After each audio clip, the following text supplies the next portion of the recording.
हमारे देश में हर तरह का जादू होता है। कहीं सड़क छाप जादू होता है तो कहीं बड़े लेवल का जादू होता है।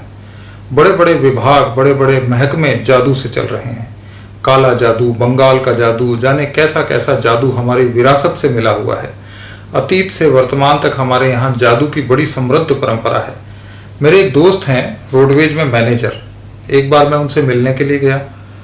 बोले चलिए बाकी बातें छोड़ें, पहले आपको जादू दिखाते हैं। उन्होंने अपने एक असिस्टेंट को बुलाया और बोला शर्मा जी ये हमारे मित्र हैं, जरा कुछ अपना जादू दिखाइए। शर्मा जी ने कहा अभी लीजिए। उन्होंने कुछ मंत्र बुदबुदाए, हाथों को रगड़ा और अचानक हाथ दिखाए, उनमें खुशबू भर गई थी। पूरा दफ्तर खुशबू से भर गया। मैंने कहा वाह कमाल है। सभी लोग ये अजूबा देखते रहे।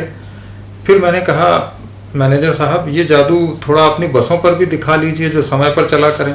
आजकल हम देख ही रहे हैं कि बसों को लेकर जादू की बहुत बड़ी जरूरत हो गई है देश में। मैनेजर साहब बोले आप क्या समझते हैं, अभी ये बसें डीजल और ड्राइवर के भरोसे चल रही हैं, ये अभी भी जादू से ही चल रही हैं। बसें ही नहीं, मुझे लगता है पूरा देश जादू से चल रहा है। अफसर जादू करता है तो फाइल चल पड़ती है, वरना रुकी ही रहती है। नेता जादू करते हैं, चुनाव जीत जाते हैं। काला जादू, बंगाल का जादू, ये सब जादू इन जादुओं के आगे फीके पड़ जाते हैं। कहते हैं एक बार एक फॉरेनर भारत में आया था, जब यहाँ से वापस गया तो उसके साथ और कुछ नहीं था, बहुत सारी अगरबत्तियां, भभूत, तरह तरह की धुआं निकालने का सामान, ये सब था। तो उससे लोगों ने पूछा कि ये क्या लाए हो हिंदुस्तान से। उसने कहा एक ऐसे देश से आ रहा हूँ जो पूरा जादू से चल रहा है, इसलिए मैं जादू का सामान खरीद कर लाया हूँ, मेरी जादू में आस्था हो गई है। तो इतना बड़ा देश जादू के भरोसे ही चल रहा है। हमारे यहाँ नेता कहता है मेरे पास जादू की छड़ी नहीं है, हकीकत में उसके पास जादू की छड़ी होती है। अपनी सारी व्यक्तिगत समस्याएं वो इसी जादू की छड़ी से दूर कर लेता है। नेता का भतीजा आता है, कहता है चाचा जी बस का परमिट नहीं मिल रहा, आरटीओ मना कर रहा है, बस अपनी इस लायक नहीं है कि उसे परमिट मिले। नेता तुरंत कलेक्टर को फोन से ही जादू की घड़ी घुमा देता है, परमिट मिल जाता है, बस चलने लगती है। ऐसी जादू की छड़ियां बहुत सारी हैं। हर आदमी नहीं जानता है जादू की छड़ी कहाँ मिल जाती है। अगर वो जान जाए तो उसके जीवन की समस्याएं ही दूर हो जाएं। गृहस्थी चलाना भी एक जादू है। तनख्वाह तो 20-22 दिन में खत्म हो जाती है, फिर जादू से ही घर चलता है। बीवी कहती है साड़ी चाहिए, पति झल्लाता है मेरे पास क्या जादू की छड़ी है। बीवी कहती है तुमसे लेकर देश के बड़े नेता तक सब यही कहते हैं, लेकिन मुझे तो साड़ी चाहिए। यहीं से जादू शुरू होता है। पति अगर किसी दफ्तर में है तो फाइल अटकाने का जादू करता है, जादू से चलती फाइल रुक जाती है। पति अगर मास्टर है तो कक्षा में पढ़ाना बंद कर देता है, ट्यूशन मिलने लगते हैं।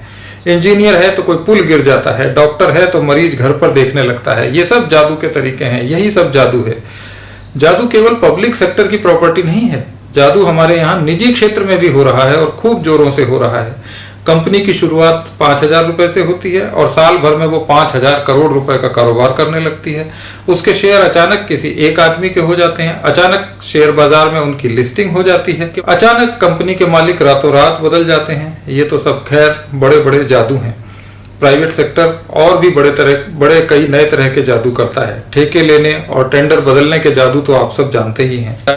बहुत तरह के जादू हमारे यहाँ रात दिन चलते हैं। गृहस्थी का जादू, बच्चों का जादू, नौकरी का जादू, प्रमोशन का जादू, रिटायरमेंट का जादू और फिर पेंशन का जादू। उम्र बीत जाती है पर यह जादू खत्म नहीं होता। इन सब जादुओं के सामने रूप का जादू कहीं नहीं ठहरता। मध्य युग के कवि अगर कहीं आज के जमाने में होते तो श्रृंगार पर नहीं जादू पर कविता लिखते। एक बार मैं एक सच्चे जादूगर से टकरा गया। बेचारा बड़ा दुखी था। बोला क्या करे साहब, पेट भरने की मुसीबत है। लोग जादू देखते ही नहीं, देखते भी हैं तो अंट-शंट सवाल करते हैं, जादू पर विश्वास नहीं करते। पेट भरने का तो कोई जादू ही नहीं है साहब। मैंने कहा भाई तुम चुनाव जीतने का जादू दिखाया करो, खूब चलेगा। उसने मेरी सलाह को बड़ी ईमानदारी से माना और आजकल वो बाबा बन गया है। कुछ दिन पहले मैंने एक अखबार में उसका फोटो देखा। जटाजूट बढ़ाए 10 उंगलियों में 10 तरह की अंगूठियां पहने हुए एक लोकल नेता को आशीर्वाद दे रहा था। उसका जादू चल पड़ा। अब सुना वो यही जादू अमेरिका में दिखाने जा रहा है। जादू की बड़ी पुरानी परंपरा है हमारे यहाँ।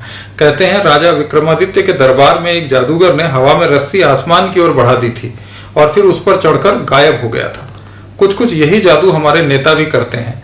आश्वासनों की रस्सी मतदाता के सामने फेंकते हैं और फिर उस पर चढ़कर लुप्त हो जाते हैं। 5 साल में अगर वो रस्सी टूट गई तो जमीन पर गिर जाते हैं, वरना फिर सत्ता के आकाश में विचरण करते रहते हैं।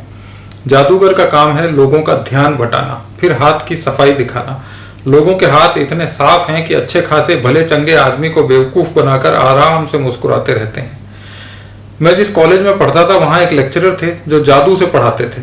जी, कक्षा में आते और पहले ही दिन ऐलान कर देते कि बच्चों, तुम्हें अपने अपने बाप की कसम है अगर किसी ने मेरी क्लास में शोर किया। और बच्चे बेचारे चुपचाप अपने बाप के जीवन की कामना करते हुए कोई शोर नहीं करते थे।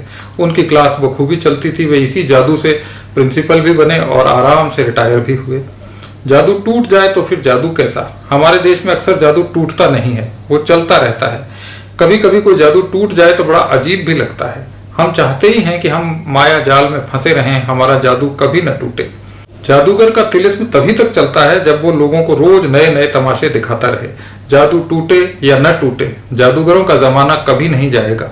हसीन सपनों की तरह हम लोग जादू के शिकंजे में हैं और देश बड़े आराम से चल रहा है।